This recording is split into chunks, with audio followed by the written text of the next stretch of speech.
To all of you on the island of Oahu, this song is for you. The ilima flower, that small white, sometimes yellow flower, that's the flower for the island of Oahu. And Martin Pahinui serenades you with that beautiful song, Beautiful Ilima. You are listening to KWAI 1080 on your AM dial. I am Poka Lainui, and the time now is 5:33. We'll continue with the rest of this song when we get off the air. Or I might pick another song if I still remember what song we had played and where we had left off.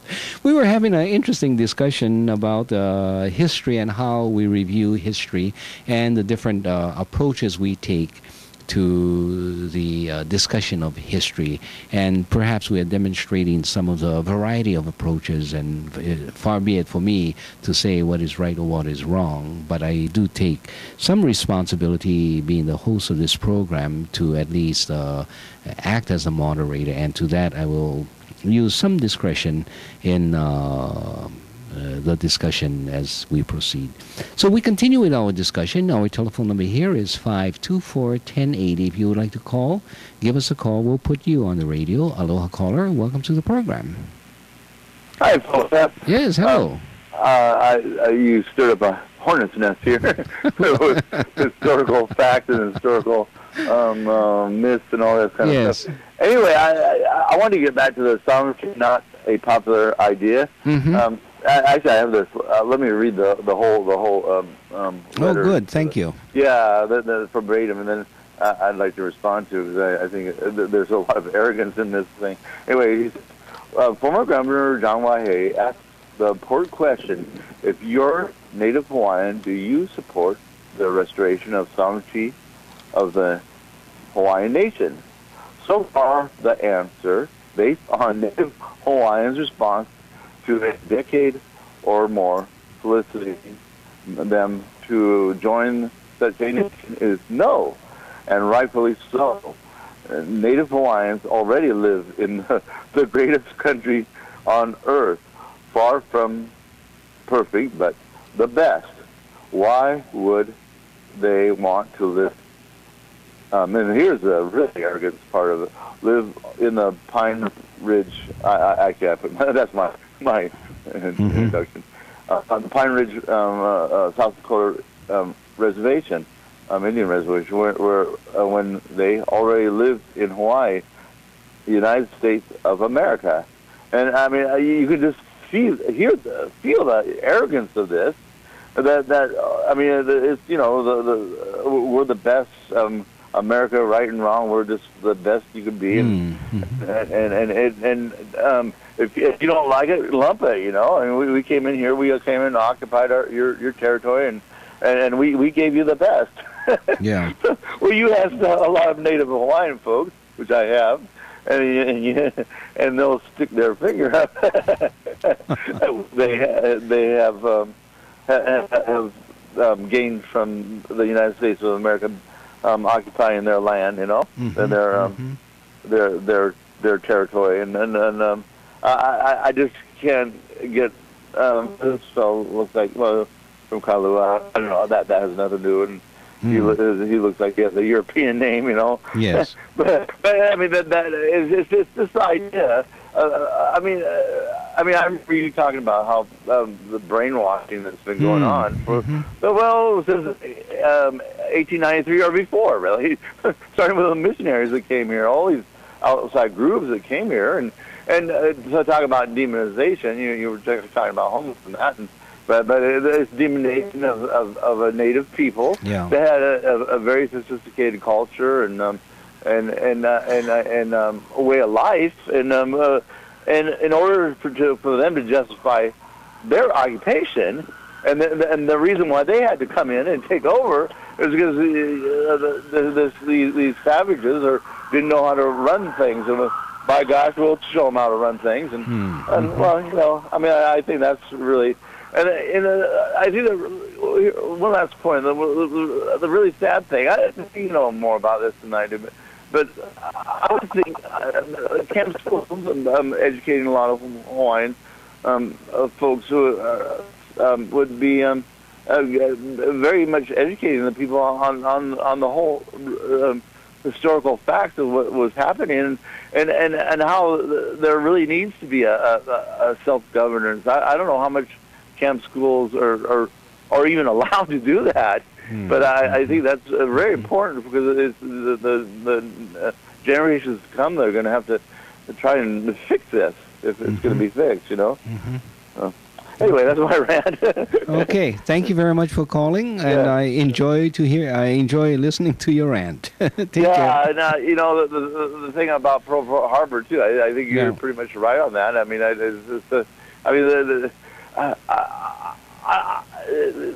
you know, this United States of America, these people have been up to skullduggery for since the beginning, in a way.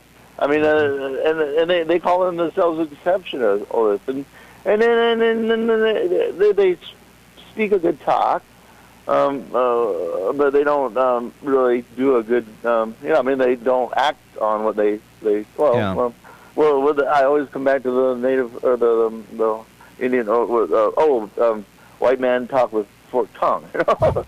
And I'll leave it at that. Okay. Thanks for your call. Okay. Take care. Bye-bye. Aloha. You know, it's very interesting as I listen to the background sounds of the telephone calls. This is really a real rough cut of radio, where you can hear the street sounds and the people who are calling from all the different places, unedited. And I think there's a sense of purity in that, because we get the discussions, the opinions, the viewpoints from a wide variety of people. Of course, I also recognize that my own input has some effect or impact on the nature of the discussion. So to a certain extent, that's part of what talk radio is, and the responsibility or the effect that a host has. But I want to tell you that I especially appreciate that when you call and we're hearing from the people, I think this is one of the most direct source of interviewing, and not ourselves editing out the voices, but you can hear different voices, at least to this radio station, to this particular program. So I appreciate all of your calls, whether you agree, disagree with me, or what.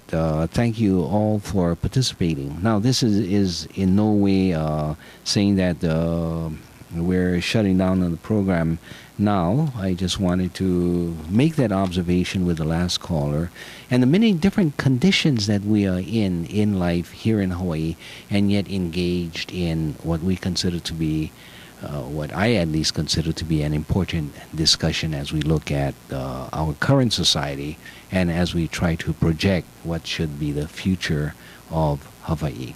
Of course, we will continue with this discussion tomorrow morning. So if anyone knows the person who wrote this story, and if you want to tell him to give us a call, and he can call in, and we'll put him on the radio and give him an opportunity, if he wants to defend his editorial piece under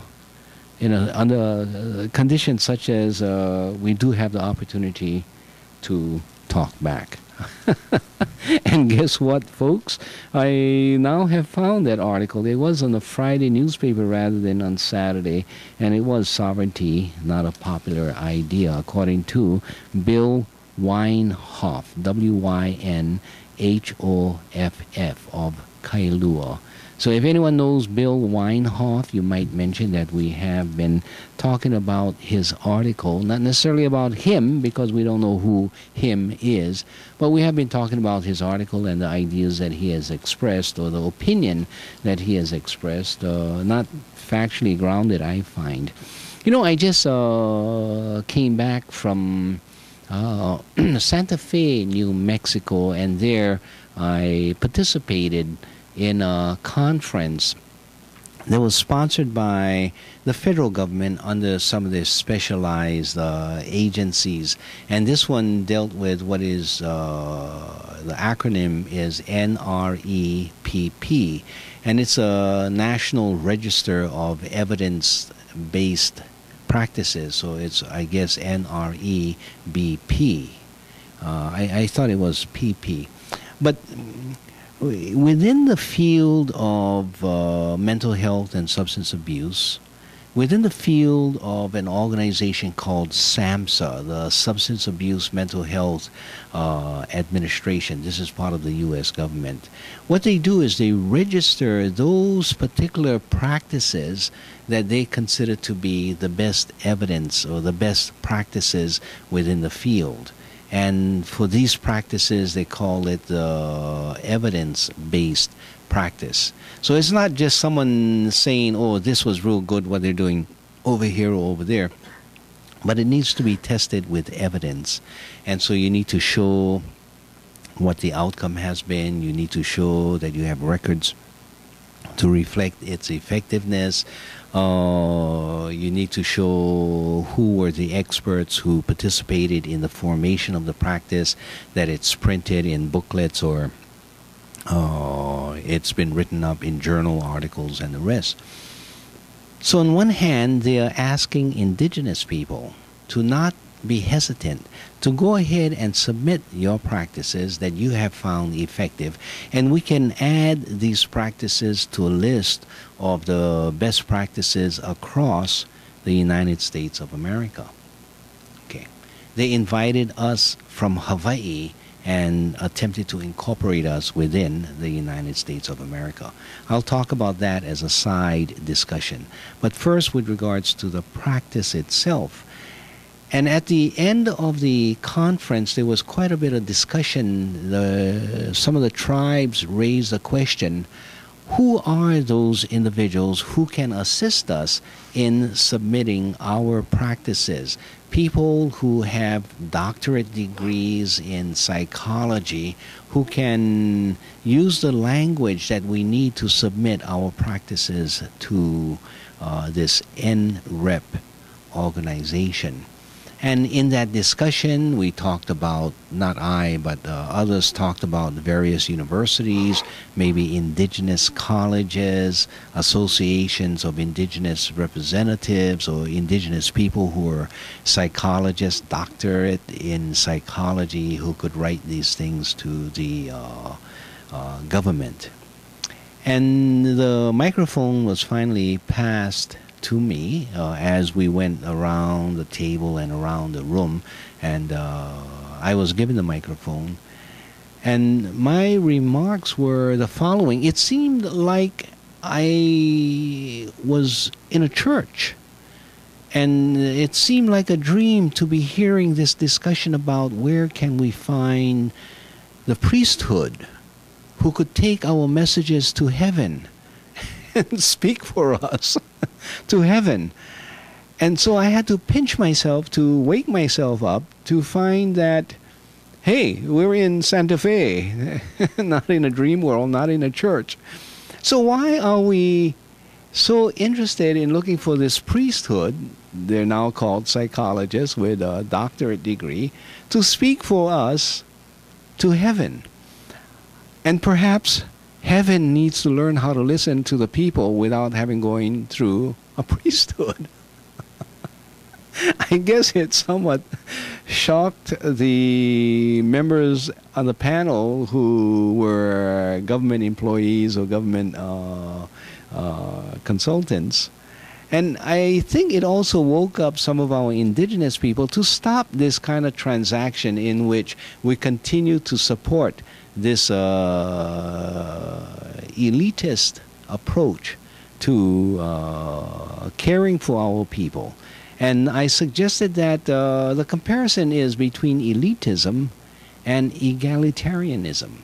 And we must be in a constant strive to be more egalitarian rather than supporting an elitist approach. And I think we had there was some resonance in the group who had heard those comments and brought their minds back to a different approach to this whole question of how often do we need to find priests to speak to us? And this priesthood can be found in not only in psychology, but when you're dealing with law, it is found in lawyers acting as if you need a lawyer to promote your cause. There are certain techniques that we need to recognize and not get carried away that these areas belong only to the specialists, and we must be constant warriors for the issue of finding, in the development of a real democratic society, create a society that is far more egalitarian, far more equal with everyone, irrespective of their particular condition in life or academic justification and things like that. What we are caught in is the mistaken priority that those with academic degrees are to be substituted in place of intellectuality, in place of intelligence, in place of substance. The people on the ground are the real practitioners of mental health services oftentimes. They are far more plentiful than the psychiatrists, the psychologists, and others. And yet, it seems that it is a psychiatrist and the psychologist who is given control over these areas of work. And what we need to do is continue to advocate that there are much wisdom in the practices of the people. It has been these practices that has kept our people safe, has kept them healed. And whenever they fell sort of off the wagon, then it was the communities that had to pull them back until the coming in of Western practitioners such as psychiatrists and psychologists. So by coming to that realization, we begin to straighten our thinking and our respect for the wisdom that comes from the land. What in the Hawaiian language we would say that comes from the kua'aina. So there is much wisdom in the kua'aina, and let us not disregard that wisdom simply because those folks may not have the specialties or the degrees. They do understand truth. They do understand science and the scientific approach. Oftentimes they may not use the same language, but it is not for them to change and to learn to speak another tongue. It is for those people who continue to control the system and continue to bark about needing a better mental health system or substance abuse system or general healthcare system to learn to hear, to learn to listen, to learn to understand the language that comes from the people themselves.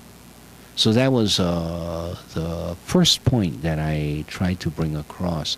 The second point, which was very interesting in that the moderator said in his address to all the Native Americans, and then he said, and Native Hawaiians, is that an appropriate term? And among the Hawaiian people that attended, I said Hawaiian nationals. And so he incorporated the idea of Hawaiian nationals. He says, I don't understand all the significance of these different terms, but rather than talking about it now in the general floor, would you mind coming up and we can carry on a conversation afterwards? So I did go up, and we sat and we had a very cordial discussion. And there I expressed that while the native Hawaiians are the indigenous people of Hawaii, I think there's something even more fundamental that we should understand. And to understand that, you need to understand a short history of Hawaii. History point number one, Hawaii had been an independent nation prior to the American invasion. American invasion, 1893. Prior to that, prior to January 1893, Hawaii had been an independent nation recognized in the international community as an independent nation, equal in stature, equal in credibility with every other nation of the international community. At least 5 treaties or executive agreements with the United States. Also, it would be important to note that Hawaii had up to almost 100. It had 99 diplomatic and consular posts around the world. But in 1893, Hawaii was invaded by the United States, occupied by the United States, which set up a puppet government and subsequently had that puppet government cede to the United States Hawaii, or gave Hawaii to the United States. And with that giving was not only the lands, but the people who were citizens of the Hawaiian nation simply given over to the United States. And these are the people that you now call Americans. And the use of the term American is a suggestion that everywhere else other than the slice of America is not Americans. So that's a misnomer in and of itself. But this idea of Native Hawaiians as Native Americans, there is a body of water about 2,500 miles across the blue ocean that separates Hawaii and North America. So simply to ignore this and use language to become a colonizing instrument, I don't think is appropriate. America is a geographic distinction. Hawaii is a geographic distinction. To erase the geographic distinction and use language as a political instrument would be inappropriate. And you would participate in that inappropriateness to call the Native Hawaiians Native Americans. Now, with regards to the Native Hawaiians themselves, it's only a description of the indigenous people, a race of people who can trace back to 1778, pre-existing James Cook's arrival in Hawaii. But the Hawaiian nationals are those people who claim to be of that nation, who retain their citizenship, their claim to citizenship, who do not give in to being Americans. And many of them are Native Hawaiians, but you also have the non-Native Hawaiians. They may be Caucasians, Japanese, Chinese, Filipino, or whatever other racial background or mix that they have. So you need to be clear in terms of who do you mean. Just like the North American Indians, and now even they are looking at that term. One guy came up and told me, you know, a few years ago, I was the first time I met a true Indian, and this person was from India. And he says, you know, I'm very happy to meet you because you're the first Indian I have met in all my life. Now, he was a Navajo. And the guy said, well, what do you mean? He said, because we are not Indians. We are from North America, that's true, and we call this a turtle island, but we are not Indians. You're the Indians. So they are coming to that realization more quickly. But Native Hawaiians are not Native Americans, according to at least my lexicon, and we are more than just Native Hawaiians. We are also Hawaiian nationals. That's a conclusion. So I shared that, and in their closing remarks, he was able to distinguish. He says, I want to thank all the Native Americans, the Native Hawaiians, and the Hawaiian nationals for their participation in this conference. Many more ideas that we had discussed, and I won't go through all of them. I recognize that time is almost up. So I want to thank all of you for joining me this afternoon, and as I said, we will be back tomorrow morning for further discussions on Hawaiian Potpourri. I am Pokalainui, and that's about it. We are produced by the Hawaiian National Broadcast Corporation. The opinions expressed in this program are not necessarily those of the staff and management of this radio station or of the Hawaiian National Broadcast Corporation. Aloha Hawaii, ahui ho.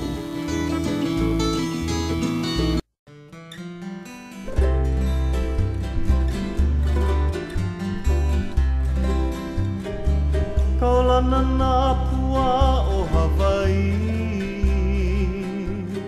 Pupa'a mahope o ka aina Iki mai ka elele o ka loko ino Pala pala anunu me ka paka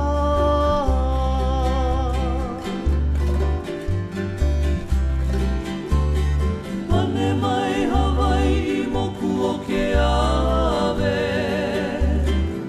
Koku ana honoa o Pilani Ka ko'o mai kaua i o